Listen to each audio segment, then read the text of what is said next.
inofensivos. Será que o sol sai pra um voo melhor? Eu vou esperar, talvez na primavera o céu clareia, vem calor. Vê só o que sobrou de nós e o que já era. E colapso, o planeta gira. Tanta mentira aumenta a ira de quem sofre mudo. A página vira, o som delira. Então a gente pira e no meio disso tudo tamo tipo passarinhos, soltos a voar, dispostos a achar um ninho, nem que seja no peito do outro. Passarinhos, soltos a voar, dispostos a achar um ninho, nem que seja no peito do outro. Laia, laia, laia, laia, laia, laia, laia, laia, laia, laia, laia, laia, laia.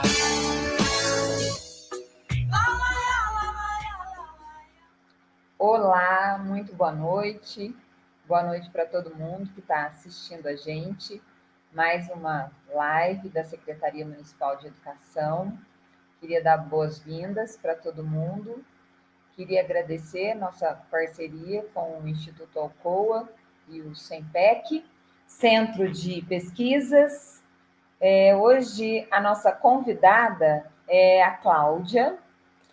A Cláudia Valentina, ela é graduada em Biologia, doutora em Educação pela PUC São Paulo, livre docente pela Faculdade de Educação da USP. Ela atua na graduação e na pós-graduação no Departamento de Metodologia do Ensino e Educação Comparada e na área de formação, currículo e práticas pedagógicas. É editora-chefe da revista Educação e Pesquisa da FEUSP e coordena o Grupo de Estudos e Pesquisas Escola, Currículo e Conhecimento. Os estudos da Cláudia se concentram nos temas currículo, conhecimento escolar e ensino de ciências. Queria dar uma boa noite para todo mundo, agradecer a participação de todos que estão aqui conosco e chamar Maria Helena Braga para falar um pouquinho da boa noite e uma boa live para todos. Boa noite Flávia, boa noite para todos.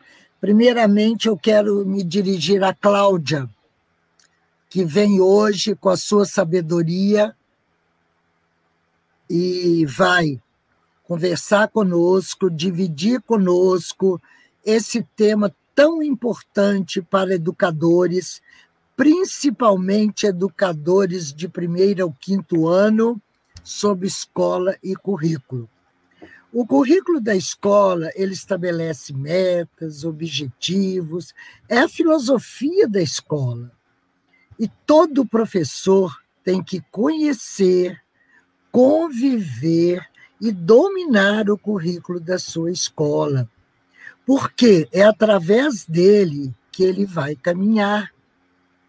Então, Cláudia, eu te agradeço muito pela sua generosidade de estar aqui conosco e quero dizer a todos os colegas que estão aí conosco nessa live que é muito importante a gente parar para aprender, para estudar, para solidificar o nosso conhecimento. Às vezes a gente entra numa palestra e fala, mas isso aí eu já sabia, mas tem alguma coisa que você ainda não sabia. Então, eu tenho certeza que vocês vão aproveitar muito, que vocês vão ouvir da Cláudia algo muito importante sobre o currículo, que é o que vocês trabalham na escola. E é através dele que o conteúdo é determinado, é através dele que nós vamos caminhar. E o conteúdo, ele vem cercado da metodologia. Se eu tiver um ótimo currículo, mas não tiver uma metodologia adequada, eu não vou conseguir nada. Por isso que o currículo é tão importante, porque eu preciso dominá-lo, porque nele, com o conteúdo, com os objetivos, com as metas, vem também a metodologia. Cláudia, muito obrigada mesmo, seja bem-vinda, fique à vontade, meus colegas, aproveitem bastante. Uma boa noite para todos, estamos juntos nessa.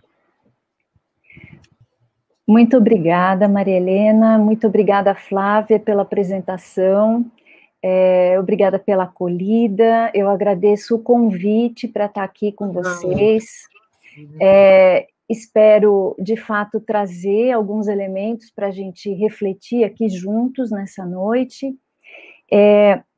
Eu pensei como título, né, antes quero cumprimentar professoras e professores da Rede Municipal de Poços de Caldas, me dirijo a vocês com o maior respeito, sem nenhuma pretensão de dizer aqui o que vocês devem ou não fazer, mas trazer alguns elementos para que a gente possa, de fato, estabelecer uma conversa ao final da minha fala aqui com vocês. Bom, eu defini esse título, Escola e Currículo, Desafios no Cenário da Pandemia. Eu pensei nesse título porque, primeiro, o título relaciona dois aspectos fundamentais, escola e currículo. E, embora o subtítulo aponte para as coisas que são mais desafiadoras neste momento, né, da pandemia, na verdade, eu gostaria de estabelecer uma conversa com vocês que vai além desse cenário da pandemia, né? Claro, é importantíssimo que a gente fale sobre os desafios, né? Isso está no bojo da minha apresentação.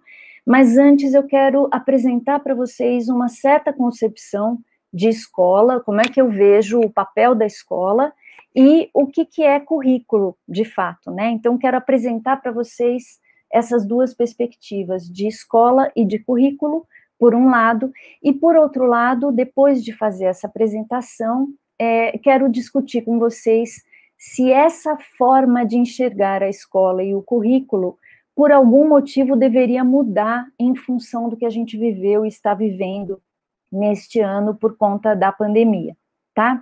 Então, quero começar a conversa para além da pandemia, né? Então, o que é escola, o que é currículo, independentemente de tudo isso que a gente está vivendo este ano.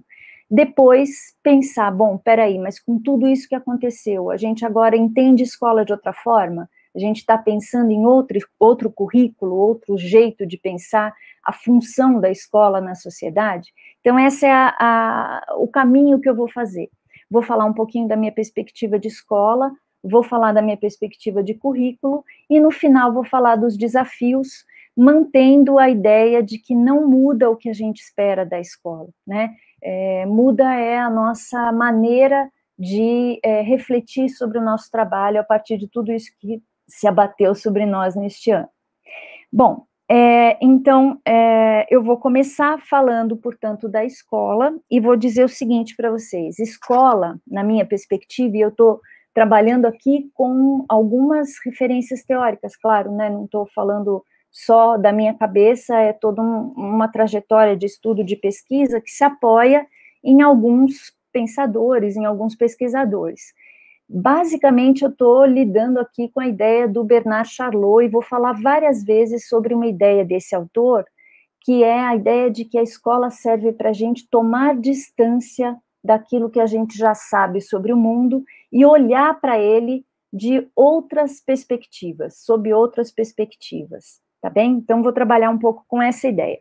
Então, dentro dessa concepção, a escola representa um espaço e um tempo que tem suas especificidades e que gira em torno, essa especificidade, de uma determinada maneira de estabelecer relações entre as pessoas, professores e alunos, alunos e alunos e outros sujeitos da escola, e entre as pessoas e os conhecimentos que circulam na escola.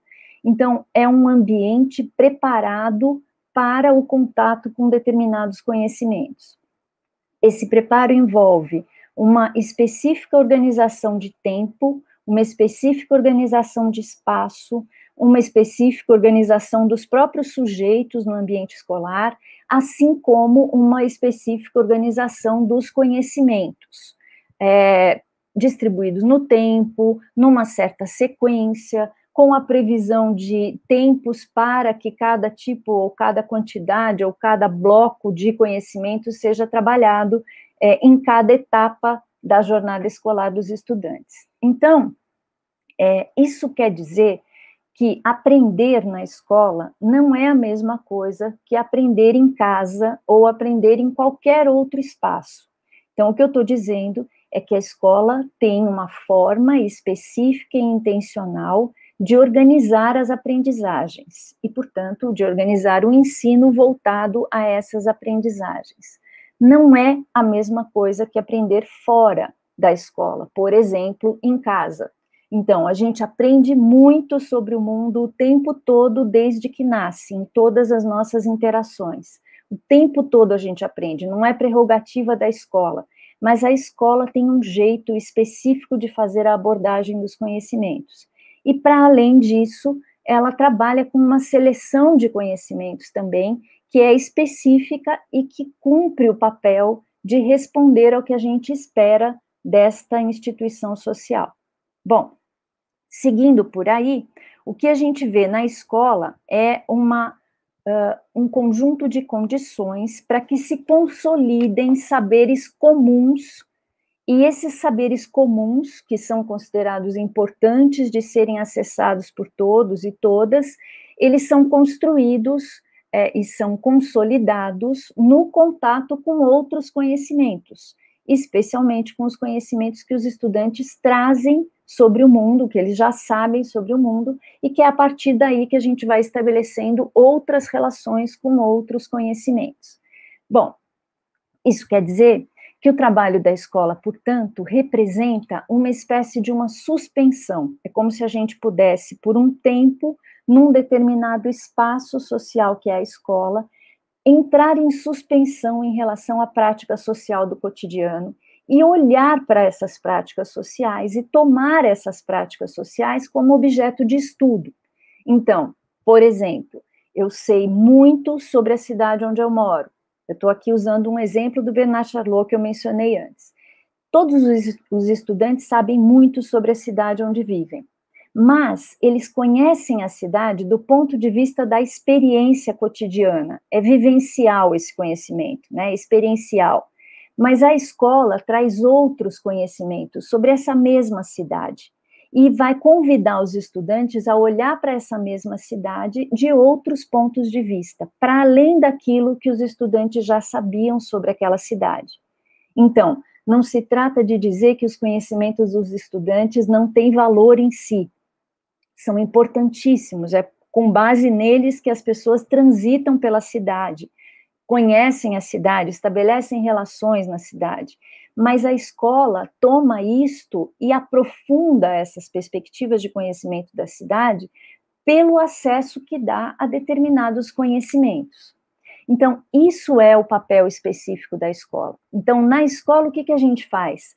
A gente muda a forma de se relacionar com o mundo, muda as relações com os conhecimentos, a gente é convidado a mudar as relações com a gente mesmo e com os outros também. Então, é todo um processo de transformação que se dá na escola, que depende centralmente das relações, é um processo que se dá no coletivo, nas trocas entre estudantes e professores e outros adultos da escola, e, portanto, nesse lugar onde tanta coisa acontece, é que vão sendo construídas novas compreensões de mundo e produzidos novos conhecimentos. Então, a gente pode dizer com toda certeza que na escola não se reproduz apenas conhecimentos que estão colocados numa listagem, num documento curricular. O documento curricular tem um papel super importante de nos dizer, olha, neste momento, isto aqui, esse conjunto de conhecimentos é considerado fundamental para os alunos conhecerem melhor o mundo em que vivem. Mas, no entanto, na escola, o que acontece não é só a reprodução daquela lista. Na escola, sob a batuta do professor, o que a gente tem é um jogo, é uma dança entre o que esses conhecimentos do currículo trazem e o que os estudantes trazem. De uma certa forma, a gente pode dizer que essa dança se dá no encontro entre o passado, que é o conhecimento já construído sobre o mundo, que está representado nas disciplinas escolares, e o presente que os estudantes nos trazem com as suas questões, com o seu conhecimento sobre o mundo, e o futuro também, que se encontra aí quando a gente projeta futuros possíveis para os nossos estudantes, quando eles projetam seus próprios projetos de vida, né? Então, passado, presente e futuro se encontram na escola, sob a batuta do professor, conhecimentos dos estudantes, conhecimentos das disciplinas escolares, outras formas de conhecimento entram na conversa, e a partir daí são construídas sínteses que representam novos conhecimentos. São esses os conhecimentos escolares. Conhecimento escolar é diferente do conhecimento que é produzido na universidade. Então, quando a gente diz assim, eu estudo ciências na escola, eu não estou estudando as ciências que circulam lá na universidade. Não é isso, eu estou estudando ciência escolar. O que tem de característico na ciência escolar? É um conhecimento que resulta desse encontro. Não é só o conhecimento da disciplina, é o conhecimento em articulação que está expresso no conhecimento escolar. Bom, isso significa que na escola o mundo se amplia. Se a gente pensar nas crianças que chegam aí na educação infantil ou nos anos iniciais do ensino fundamental, o que vai acontecer? Que ampliação é essa, né? Gradativamente essas crianças estão saindo do ambiente mais próximo ali, o mais conhecido, o mais cotidiano, o familiar, para uma experiência no espaço público na escola. Então, fazer essa jornada do espaço familiar, conhecido, seguro, para um espaço, na maior parte das vezes seguro, né? Para um espaço público, significa muitos desafios, significa desestabilizações, significa momentos de prazer, mas também momentos difíceis, errar, acertar, tudo isso acontecendo dentro da escola, com o apoio das relações que essas crianças estabelecem com seus professores e com seus colegas. Apoiadas, essas escolas, essas crianças podem arriscar, podem se expor mais, gradativamente vão ganhando um vocabulário, inclusive, mais complexo para falar sobre o que sentem, sobre o que entendem, sobre o que veem no mundo, e isso, aos poucos, vai permitindo que elas façam esse movimento de tomar distância, que eu mencionei antes. Então, não significa só romper com aquilo que a gente já conhece do mundo. Muitas vezes significa aprofundar o que a gente conhece sobre o mundo. Às vezes, significa colocar em questão o que a gente já sabe sobre o mundo, por isso desestabiliza. Por isso é difícil lidar com a quebra de algumas certezas, ou pelo menos com colocar em questão algumas coisas que, por exemplo, dentro da família são muito consolidadas como certezas, como verdades absolutas. Escola é lugar de inquietação, escola é lugar de atividade intelectual. Tomar distância significa poder olhar para aquilo que a gente conhece e poder desenvolver pensamento reflexivo. Para isso, o processo é longo, o processo é gradativo, a gente vai aos poucos se aproximando de conhecimentos que nos permitem também aos poucos tomar distância, né? Se a gente fala de ensino fundamental 1, né, ou anos iniciais do ensino fundamental, como é o caso do grupo que hoje está assistindo essa live, esse é um processo em início, né, que na verdade já tem aí uma experiência anterior para a maior parte das crianças na educação infantil, que vai se consolidando nos anos iniciais do ensino fundamental. A tomada de distância vai envolver o contato com outros conhecimentos, contatos com conhecimentos de disciplinas diferentes, com colegas que trazem outras formas de entender o mundo, e aos poucos a gente vai partindo daquelas práticas mais próximas dos estudantes, aquilo que eles dominam mais, aquilo que eles conhecem mais, e a gente vai provocando questionamentos que vêm tanto dos estudantes, quanto vêm também, e são propostos pelos professores, certo? Então, eu estou dizendo aqui que escola tem tudo muito específico para fazer um movimento de tomar distância daquilo que é mais cotidiano, mais experiencial na vida dos estudantes. Para quê? Para entender o mundo na complexidade que ele tem, gradativamente ir se aproximando dessa compreensão de mundo mais complexa e mais relacional. Isso vai se estender por toda a escolaridade. Bom, como é que isso se relaciona, essa perspectiva de escola vai se relacionar com o currículo? Bom, o que é o currículo? O currículo é o conjunto de escolhas que são desenvolvidas em várias dimensões tanto internas à escola quanto externas à escola. Esse conjunto de escolhas operadas por muitos sujeitos diferentes, em vários âmbitos diferentes, é que consolida o currículo real. Então, a gente está acostumado a pensar em currículo, falar em currículo, pensando só no documento curricular, naquela que geralmente vem um texto teórico, que apresenta a área, apresenta a disciplina ou o componente curricular, depois, no geral, tem aquele quadro que vai colocar para a gente quais são as competências, habilidades, às vezes conteúdos, às vezes objetivos também vêm junto nesses quadros. Tudo isso é parte do currículo. Todas essas definições representam uma parte desse processo que é o currículo. Uma parte muito importante e muito necessária. O que um documento curricular representa? Ele representa aquilo que a sociedade, num certo momento, conseguiu chegar num acordo tenso e temporário, sobre o que precisa ser ensinado na escola. É claro que na hora de definir o que precisa ser ensinado na escola, nem todos os grupos sociais têm a mesma força, a mesma voz para dizer o que tem que ser ensinado na escola.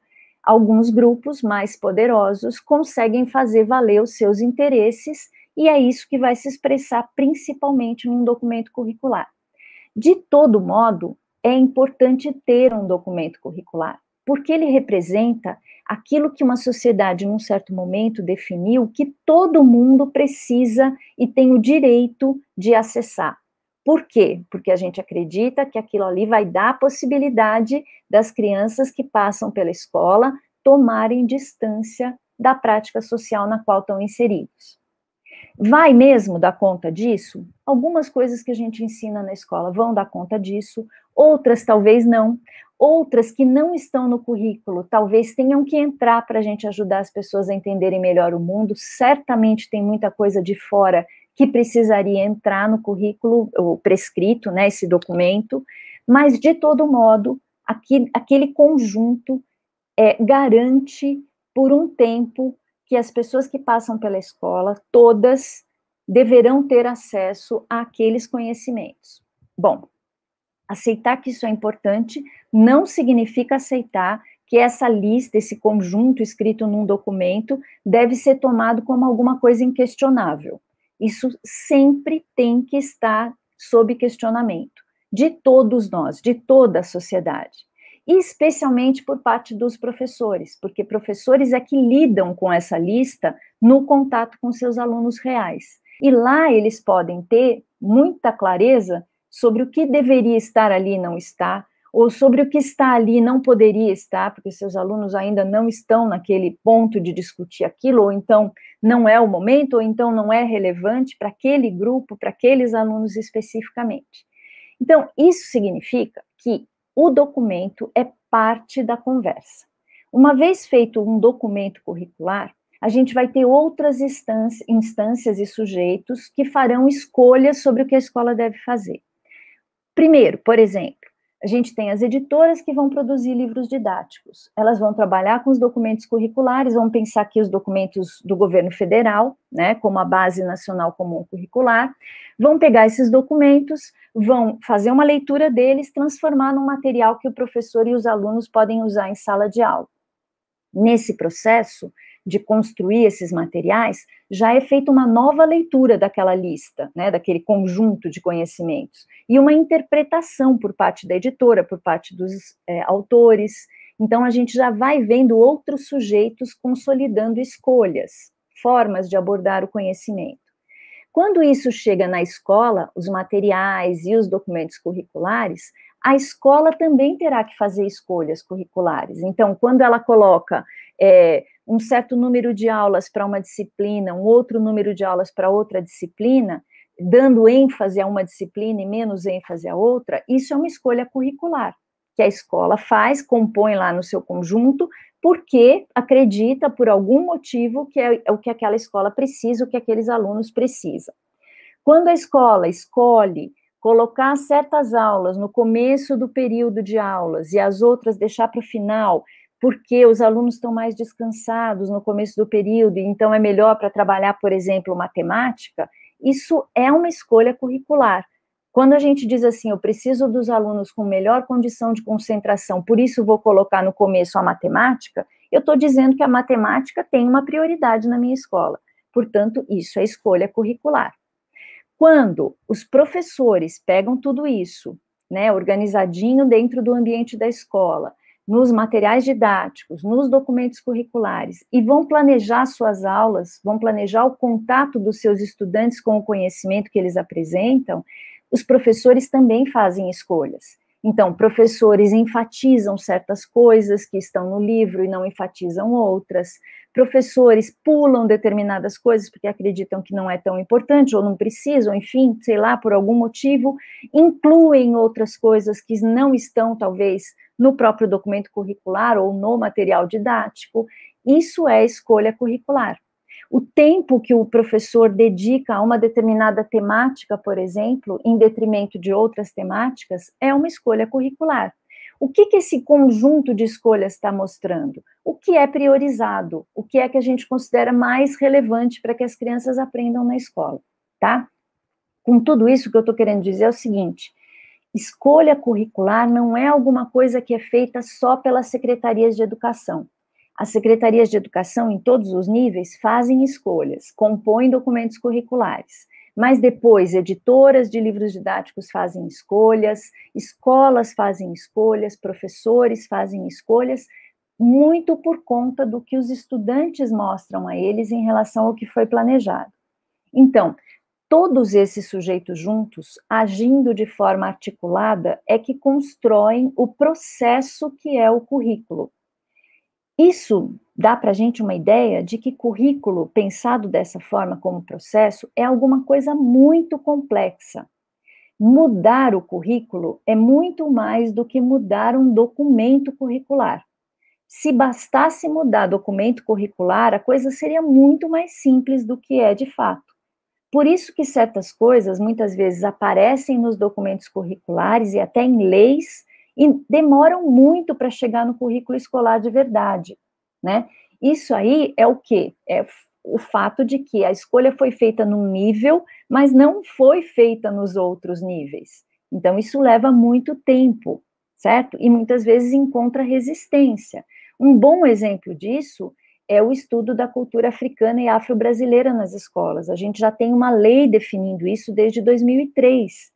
E, no entanto, no currículo real nas escolas, mesmo em contextos políticos mais abertos, isso não tinha chegado da forma como teria que ter chegado. Por quê? Porque existem resistências, existem recusas e existem dificuldades. Falta de professores formados para trabalhar determinadas temáticas, enfim. Tem um conjunto de condições que explicam por que certas coisas não mudam, mesmo se o documento curricular mudar. Mudar de verdade um currículo implica todo mundo que está envolvido nisso, de fato, entender que aquilo é importante e fazer escolhas coerentes com a mudança. Isso quer dizer que todo mundo que está envolvido na consecução do processo curricular compartilha responsabilidades sobre o currículo. Ter um documento não consolida um currículo. Ter um documento é o primeiro passo da conversa. O que vai consolidar é o quanto as escolas, professores, compartilham as responsabilidades e entendem que aquele documento responde ao que eles também encontram na sua escola como realidade. Tá certo? Então, estou trazendo aqui uma perspectiva de escola como lugar de tomar distância pelo contato com conhecimentos que vão me permitir conhecer o mundo de outros pontos de vista. Estou tomando aqui currículo como o processo que vai tentar trazer para a escola, para os estudantes, os conhecimentos necessários para que a gente possa, de fato, tomar distância e tomar o mundo como objeto de estudo, certo? Bom, fazer essas escolhas não é simples, como eu disse antes, não é um processo que envolve neutralidade. Escolher currículo, fazer escolhas em todos esses níveis é um processo político.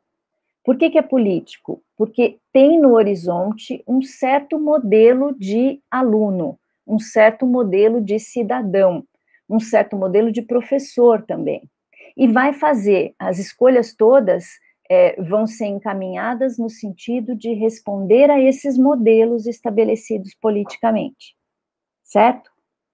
Então, não há neutralidade na conversa, não há currículo, nem documento curricular que não possa ser questionado, que não possa ser colocado sob o crivo da reflexão crítica, precisa ser colocado o tempo todo, né? A gente precisa sempre pensar se é isso mesmo, se é esse currículo que responde ao que a gente pretende fazer na escola, certo? E pensando desta forma, a gente chega a essa ideia de que pensar currículo é alguma coisa muito mais complexa do que simplesmente mudar documentos, certo? Então, apresentei uma perspectiva de escola, apresentei uma perspectiva de currículo. Aí vem a minha pergunta que eu fiz no começo. Bom, penso escola assim, penso currículo assim. Aí, já pensava escola assim, currículo assim.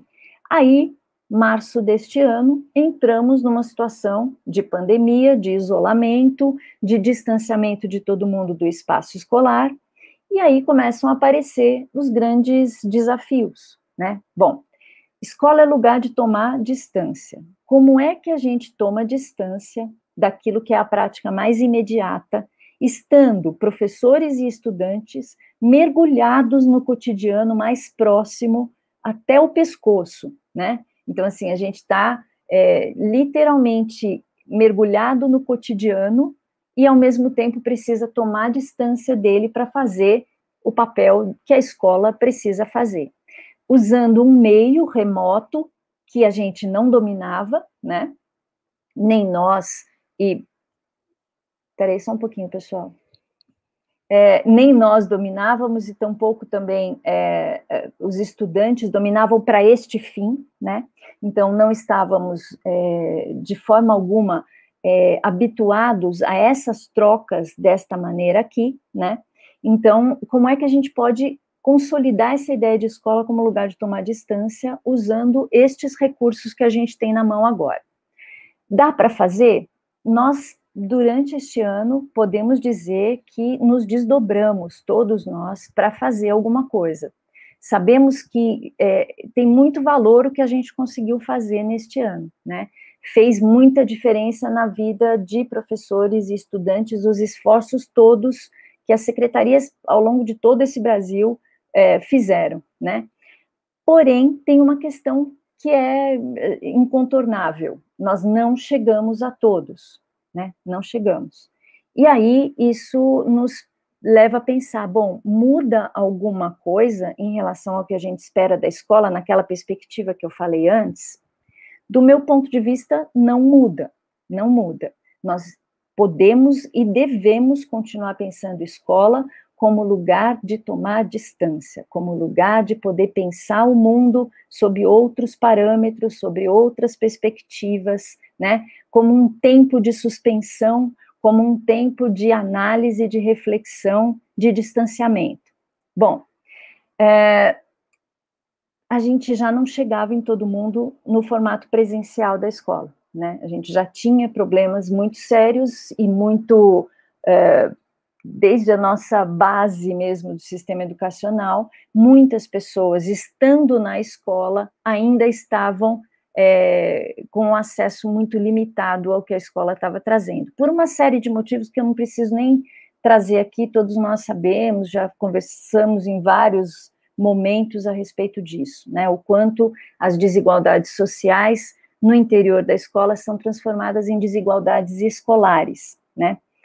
Por vários meios, por vários mecanismos, não só escolhas curriculares, mas escolhas metodológicas e, enfim, uma série de questões.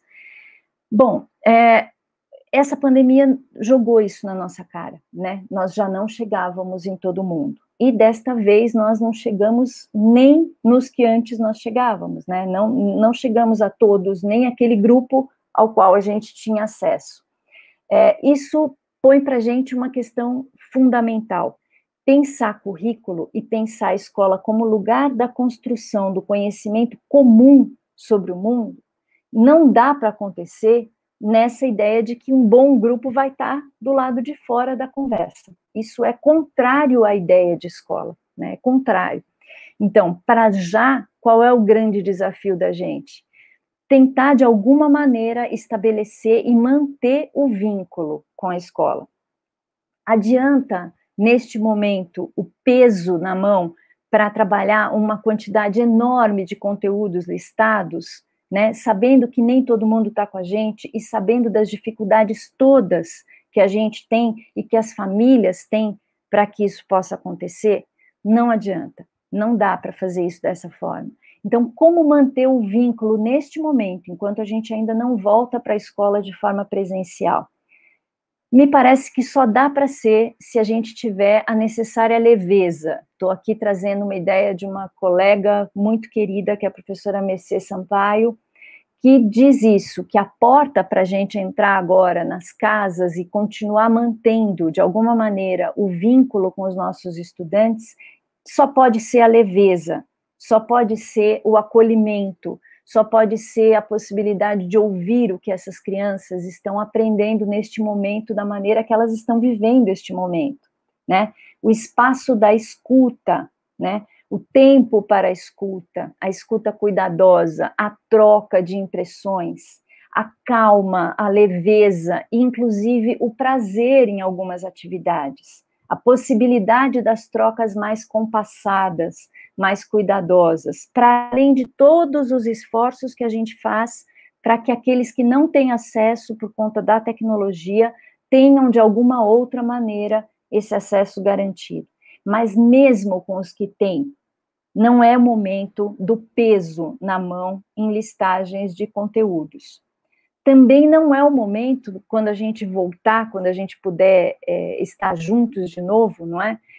Não será o momento de fazer avaliações exaustivas do que esses alunos aprenderam dos conteúdos listados nos documentos.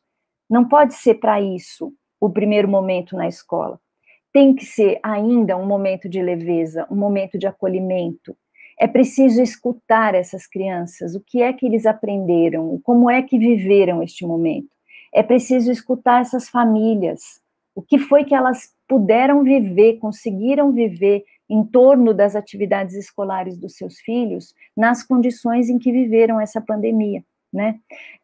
Como é que a gente pode, no retorno, incluir, trazer de volta as pessoas que estiveram distantes da escola, né? Então, vai ser o momento de retomar os planos formativos, vai ser o momento da gente pegar o PPP da escola e dizer, olha, esse era o nosso plano, era isso aqui que a gente queria para os nossos alunos quando começou aqui esse ano ou quando terminou 2019. Isso muda? A gente quer outra coisa agora? Por acaso a gente deixou de querer isso? Ou o plano é este mesmo? Se o plano for este mesmo, o que é que a gente precisa ter garantido para que isso possa acontecer, para que essas pessoas possam retomar o caminho de construção de uma relação com os seus colegas, com os seus pares e, ao mesmo tempo, com os conhecimentos que vão ser trazidos, né? Então, vai ser um momento de retomar os planos e de pensar o que muda e por quê. E é um momento especial para se pensar também como é que a gente pode aproveitar essa experiência do distanciamento extremo para enfrentar o fato de que a gente muitas vezes tem os estudantes na escola e não acessa os estudantes também. O que pode mudar nessa escola para que, estando com eles, a gente consiga, de fato, trazê-los para a aventura intelectual que a escola pode e deve representar na vida das pessoas, né? Acho que essa é a grande questão. Como é que a gente faz? Hoje, para tomar distância, é possível, mas sem o peso da mão, né?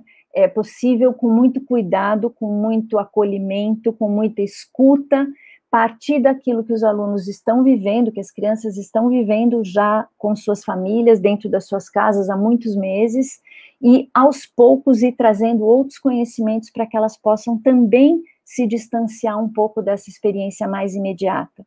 Mas, sabendo que a gente não tem acesso a todos, é fundamental que a gente não pese a mão, nem para dar conta de listagens, e tampouco para garantir que aqueles poucos que estão com a gente avancem muito em detrimento dos que não estão, porque isso vai aprofundar as desigualdades. Então, é momento de refrear as nossas ansiedades, é momento de entender que a escola é um lugar muito importante, é momento de discutir por que a escola é muito importante e discutir isso com a comunidade, com os estudantes e com os pais. É um bom momento de fazer essa conversa. Todo mundo sentiu falta da escola, em algum momento e por algum motivo. É preciso ouvir essas famílias, esses estudantes e os professores também. Por que a escola fez falta? Como é que a gente pode conversar com essas pessoas sobre o que é específico da escola e não pode ser negado a ninguém? Não pode ser, de nenhuma forma, negado a nenhum segmento da população. E era negado, sempre foi negado. Então, como a gente pode pensar uma outra escola que seja menos excludente, que realmente se abra para todos e todas nessa sociedade, né?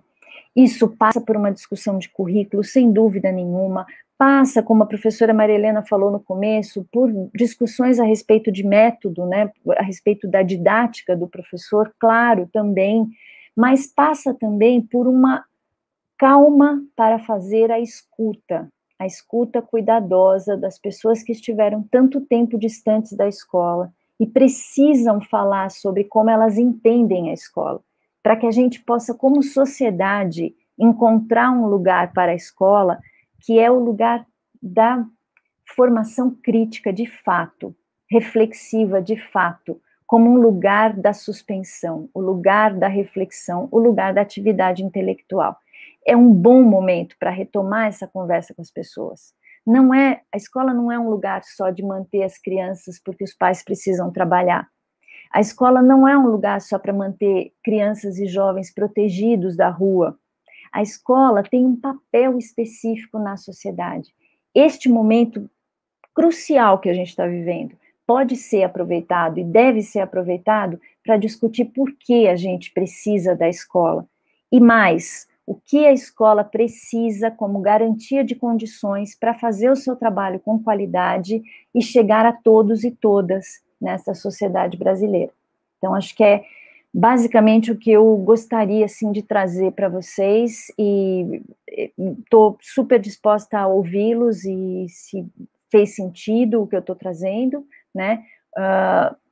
Quis ressaltar muito a importância de se retomar os planos, rever os PPPs. Acho que, do ponto de vista de avaliação, valeria muito a pena retomar as avaliações anteriores, dos anos anteriores, para a gente saber o que já era fragilidade dos nossos alunos, o que os nossos alunos já apresentavam de fragilidades nas nossas escolas, e tentar pensar por aí como é que a gente retoma a partir daí de fragilidades já conhecidas. Não me parece um bom momento para gerar nenhum tipo mais de tensão, nem para as famílias que estão vivendo as situações mais difíceis em torno de doença, desemprego, questões econômicas, enfim, tudo que a gente sabe que está acontecendo neste momento. E também não é o momento do peso na mão em torno de cumprir extensas listas de conteúdos, porque haverá o tempo para isso. A gente agora precisa ter o devido cuidado com as pessoas e manter o vínculo. O vínculo e a presença da escola na vida das pessoas é fundamental. E acho que ainda mais quando a gente está falando dos anos iniciais, né? O vínculo, o cuidado, o acolhimento com as famílias e com os estudantes é o que a gente, de fato, pode fazer de melhor neste momento. Mantendo a atividade intelectual, mas com a devida leveza, com a devida o devido cuidado, enfim, pedagógico que nós sabemos ter, né? Então, acho que é isso que eu gostaria de trazer para vocês. Tem aqui um comentário, eu posso já ir comentando direto aqui? Acho que essa que é a ideia, né, gente? A Lucinéia está dizendo, professora, pensar a escola nesta perspectiva de promover o olhar ampliado sobre o mundo passa a ser, então, um olhar político e de política. Como eu disse antes, pensar a escola, definir o que a gente quer da escola e definir um currículo a ser trabalhado na escola envolve escolhas políticas, porque você vai estar definindo para a instituição um papel social e para o currículo, ele seria o recurso, ele seria o meio pelo qual a gente conseguiria fazer a escola cumprir esse papel social, que seria reforçar a formação de um determinado modelo de cidadão, né? Então, é político, é uma escolha política, nesse sentido, sem dúvida nenhuma. Por isso que a gente fala que o currículo, ele nunca vai ser escolhido e mantido por longos períodos de tempo, porque a configuração de poder na sociedade vai mudando. Conforme muda a configuração de poder na sociedade, as escolhas, aquilo que a gente diz que quer da escola, que quer do currículo, vão mudando também, né? Então, as escolhas são políticas, sim. Débora está dizendo, por isso a importância das avaliações, diagnóstica, formativa e somativa, para o professor conhecer cada aluno individualmente, sua turma como um todo, além de conhecer o referencial curricular. Isso, Débora, as avaliações têm um papel super importante para dar referência para a escola, para o professor, de onde estão os nossos alunos, né, em relação ao que a gente pensa que eles devem ter acesso, aprender, enfim, então o quanto eles estão conosco ou não, para que a gente possa rever as nossas práticas, para ver o quanto as nossas práticas favorecem a aprendizagem dos estudantes ou não, né? Então, é um elemento fundamental que compõe o currículo, a avaliação, tem essa dimensão da avaliação no currículo, e outra coisa que você coloca aqui é também a questão de conhecer o referencial curricular. É fundamental que as escolas e os professores se debrucem mesmo sobre os documentos curriculares. A gente tem que conhecer o que é que a sociedade, neste momento, está dizendo que é fundamental que as pessoas aprendam na escola. E isso não quer dizer só conhecer para responder mecanicamente, obedientemente ao que está ali, mas inclusive para questionar, se a gente achar que de fato merece questionamento. Então, no geral, existem os fóruns em que a gente pode, como professor, levar os nossos questionamentos ao currículo, né? E de tempos em tempos isso é revisto, e aí a gente pode também trazer as nossas perspectivas, e também reconhecer quais são os espaços que os documentos curriculares nos dão, as brechas que eles nos dão, para fazer escolhas mais afinadas com a realidade da escola onde a gente trabalha, né? Então é fundamental, não dá para fazer o nosso trabalho simplesmente ignorando os referenciais curriculares, isso não existe. Embora eles sozinhos não sejam o currículo, eles trazem condições importantíssimas, tanto simbólicas quanto materiais, para que o trabalho da escola se desenvolva, e a gente tem que ter um estudo crítico desses documentos nas escolas.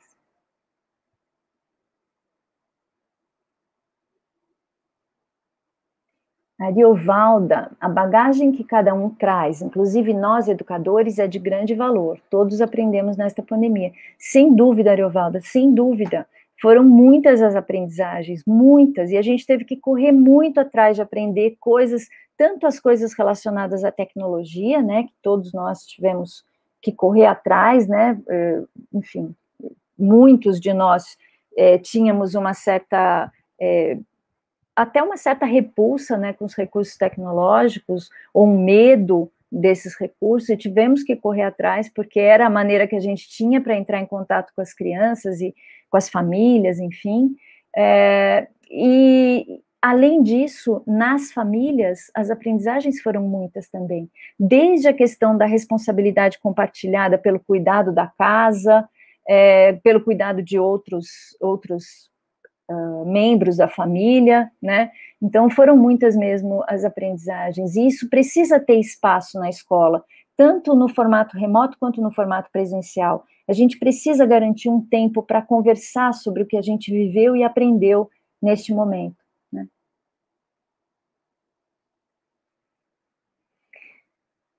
Neuza, Flávia, você quer que eu continue fazendo assim? Eu vou lendo e conversando, ou você entra na conversa também? Como que a gente faz? Eu posso ler alguns questionamentos. Tá. Algumas professoras fizeram algumas reflexões aqui na live, Que bom. falando que essas reflexões, né, que você colocou, da família, por exemplo, elas podem começar agora, nos grupos de WhatsApp, né, com as famílias. Sim, sem dúvida. Que algumas professoras falaram que é de grande valor mesmo essa troca com as famílias. Outras contribuições aqui, né? A perda social, psicológica é maior que o pedagógico, então a gente tem o domínio para a retomada do conteúdo, a gente precisa retomar as pessoas, né? Nesse momento, foi um comentário de uma professora aqui. Se você quiser fazer alguns comentários sobre isso. Eu concordo, é isso que eu quis dizer em relação à leveza, ao acolhimento, né? Conosco, né, como profissionais da educação, que também estamos muito fragilizados por tudo que vivemos este ano, tanto do ponto de vista pessoal quanto profissional, nós também estamos nessa situação, né? Mas também em relação às famílias e às crianças, né? Então, é um momento desse cuidado. Embora isso não queira dizer, eu não quis dizer também que a gente deva deixar de lado totalmente esse papel da escola de provocar reflexões, de trazer outras formas de olhar para o que a gente está vivendo, né? Mas sem o peso, né, de uma listagem ou de uma cobrança muito grande ou de tempos muito curtos para trabalhar muitas coisas. Não é o momento agora, né? Nenhum de nós está podendo viver mais pressões do que a gente já vem vivendo, né? Sim. Tem um comentário aqui de uma professora também, dizendo que as escolhas curriculares, né, desse momento que a gente está vivendo, de aprendizagem remota, também foram influenciadas pelas questões da família, né? Porque tem família que pode auxiliar os filhos, outras não, isso deve ser levado em consideração. Sem dúvida. Quando eu falei no começo que aprender na escola não é a mesma coisa que aprender em casa, isso vale para todos, né? Quer dizer, na escola você tem um apoio profissional, né, do professor, que no geral as crianças não têm em casa, mesmo quando os pais até têm uma formação superior em determinados campos, mas o trabalho pedagógico é um trabalho que exige um saber específico que nem todos, a maioria dos pais não tem. Então, o tipo de abordagem que a gente faz do conhecimento é completamente diferente do tipo de abordagem que a família faz em casa. Para algumas, isso ainda é mais gritante, porque os próprios pais, muitas vezes, não têm o conhecimento daquilo que está sendo ensinado ali, né, do que está sendo mobilizado na tarefa, muitas vezes. Então, não dá para a gente contar, eu acho que já não dá para contar com esse apoio da família, mesmo quando a gente está na situação presencial, porque algumas famílias podem e outras não. Se a gente jogar muito peso nesse apoio da família, a gente vai estar desfavorecendo aqueles que não têm com quem contar em casa. Neste momento, estão todos nessa situação e muitos não têm nenhuma possibilidade de ter qualquer apoio em casa. Então, isso também tem que ser ponderado. Por isso também que eu acho que o retorno tem que ser feito com muita calma. A gente não pode ir atrás de resultados de aprendizagens com muita pressa, porque tem muita gente que foi muito desfavorecida nesse processo, né? Se a gente correr na medição do que foi que aprendeu no ano passado, tá? Isso aí vai gerar um afastamento muito grande de muita gente da escola. Tem um comentário aqui concordando, né, e falando que esse momento de pandemia é realmente um momento de discutir o real papel da escola na sociedade, né, e um momento de repensar a nossa prática. Sem dúvida, sem dúvida. Acho que isso é fundamental. Repensar a nossa prática naquela perspectiva de que já tínhamos problema para chegar a todos, né? nós já favorecíamos determinados grupos com as nossas práticas, né? E isso é histórico no Brasil, isso tem raízes na desigualdade social do nosso país, né? Tem muitas raízes aí que a gente poderia ficar aqui comentando. Não se trata da gente se imobilizar por conta dessas dificuldades todas, mas agora voltar para a escola quando for possível e não parar para refletir sobre isso, sobre o quanto a gente já tinha problemas para chegar nas pessoas que estão dentro da escola, seria desperdiçar uma oportunidade ímpar na sociedade brasileira, sabe? De finalmente parar e conversar sobre o que a gente quer da escola afinal, né? Porque a pergunta para que escola, ela pode ser respondida de muitas formas, muitas. Algumas não têm nada a ver com o que é específico da escola. Algumas vão ser voltadas mais para questões de assistência social, ou para questões, enfim, econômicas, ou de interesse do mercado de trabalho, mas não, tem algo que é só da escola, e é isso que a gente não pode perder de vista, né? Sim. Tem um comentário aqui da Maria Helena, nossa querida Maria Helena Bertolini. Que bom. Que agora seria um bom momento para pensarmos em novas organizações nos tempos e espaços escolares, que favorecem mais o processo de ensino-aprendizagem. Na verdade, uma pergunta que ela fez para você. Eu acho que seria sim, e acho que também seria um bom momento da gente pensar nos documentos curriculares também, na enorme pretensão que os documentos curriculares têm quando chegam para a gente com...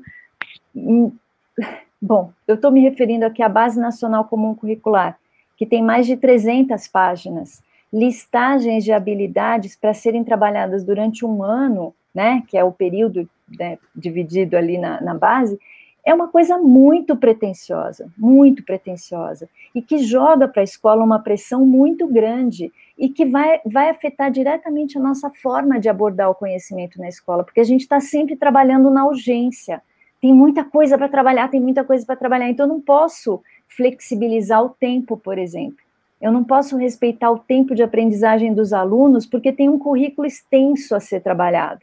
Então, eu tenho que ter, este momento tem que ser, assim, é fundamental que a gente pare para pensar no que é essencial de ser trabalhado na escola. É o essencial, não dá para a gente querer dar conta de tudo. Então, nós vamos ter que fazer isso para esse momento de retorno, para o ano que vem, né, pensar esse ano que se desdobre em mais anos, enfim, mas vamos aproveitar isso para pensar daqui para frente. Será que a gente não pode ser menos pretensioso nos currículos prescritos, trabalhar com uma quantidade menor de coisas, inclusive para que a escola possa trazer questões que são próprias do território dela, da comunidade dela, as questões da parte diversificada do currículo, que não tem espaço porque o currículo da parte comum, a parte comum do currículo, é muito extenso.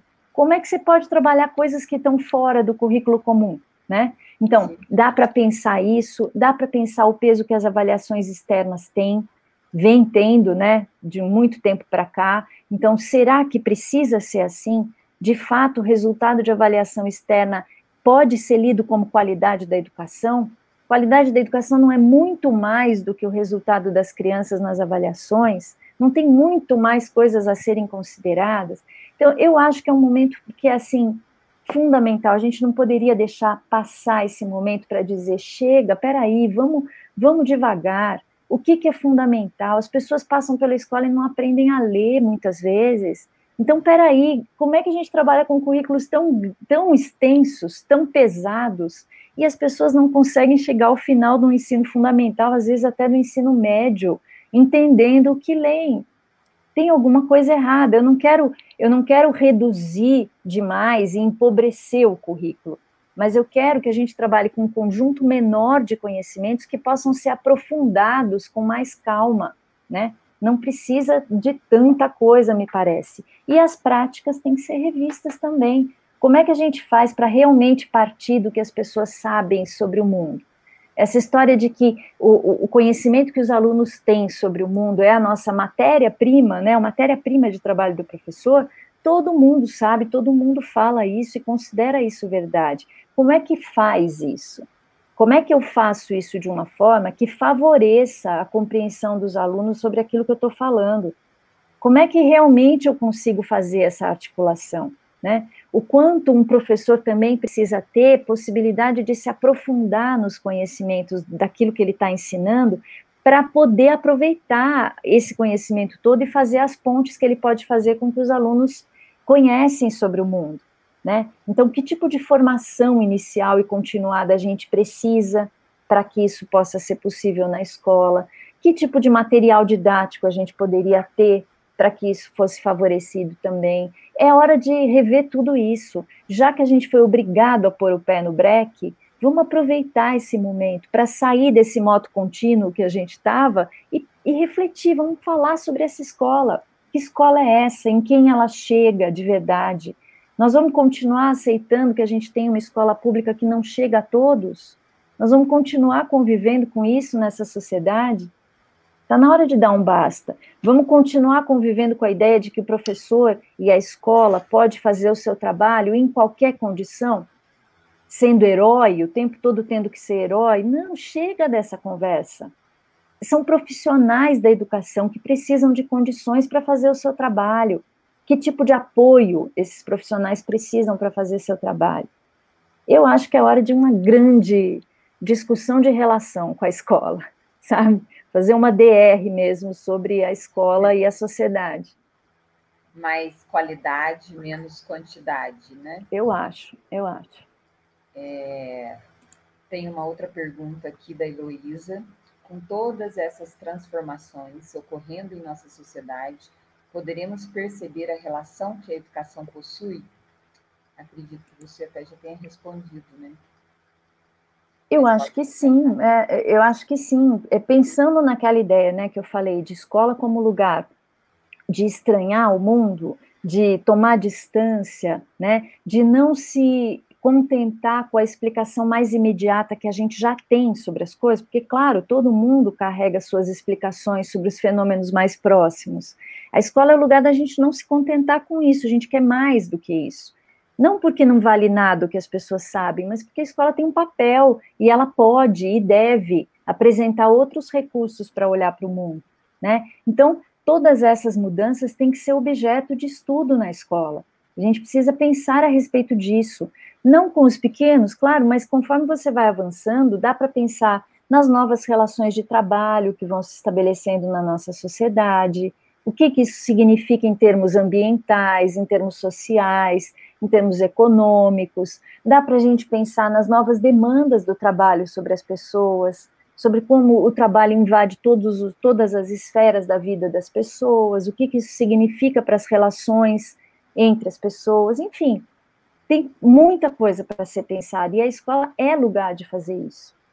Para isso, a gente precisa ter a possibilidade de ter o tempo e a profundidade na abordagem dos conhecimentos, né? Não ter pressa, não ter a urgência o tempo todo nos espremendo, né?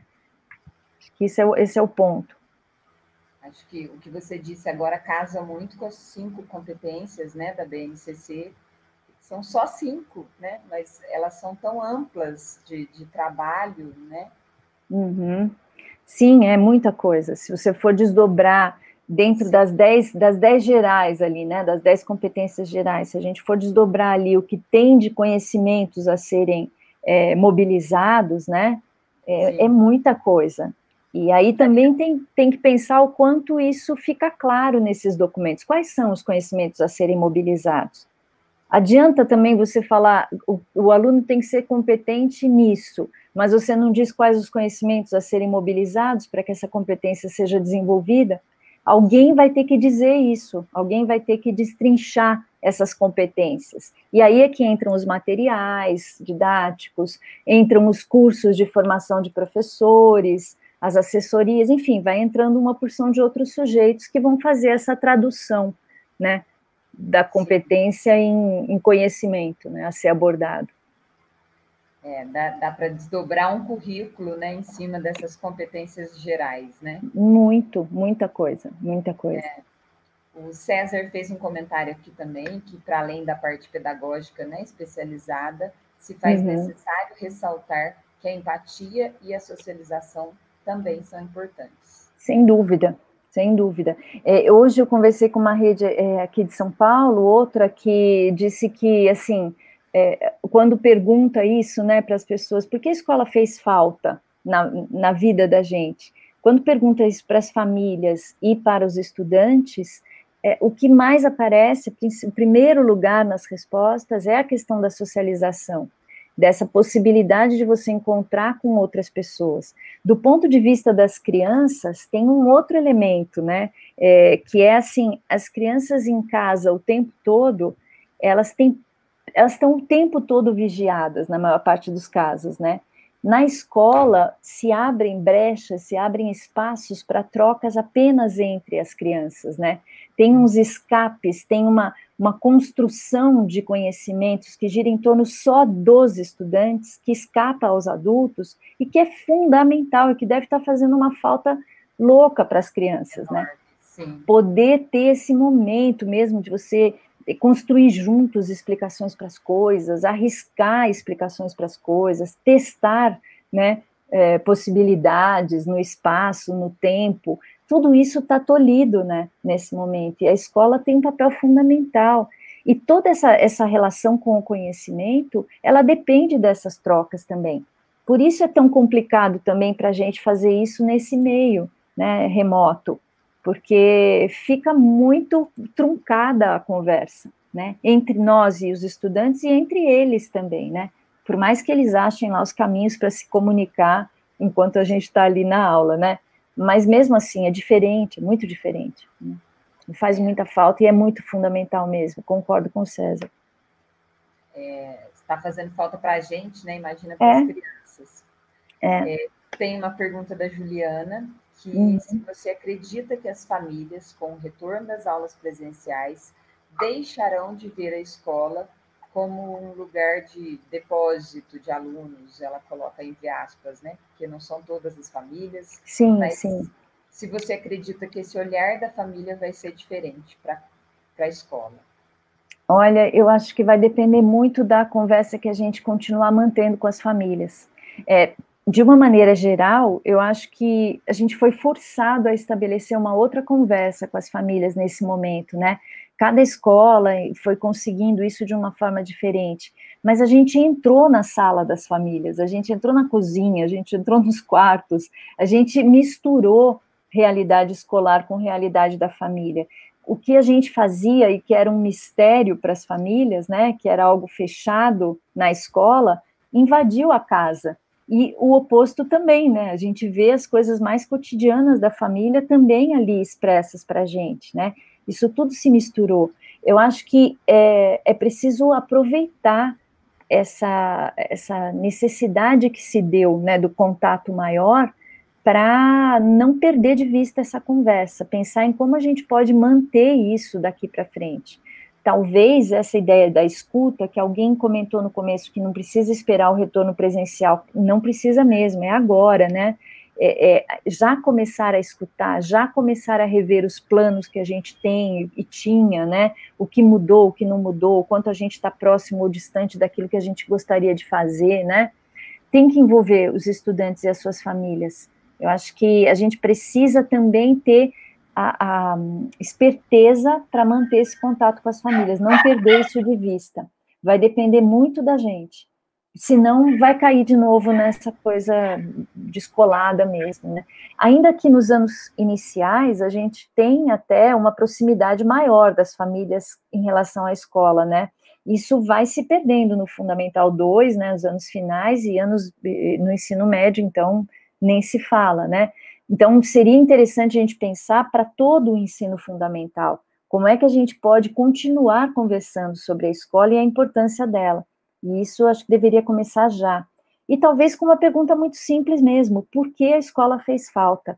E a partir dessa pergunta, discutir o que é específico dela, porque algumas das respostas falarão de coisas que não são da escola especificamente. E a gente pode conversar sobre isso. E principalmente chegar na conversa de, bom, mas peraí, o que é então específico dessa instituição?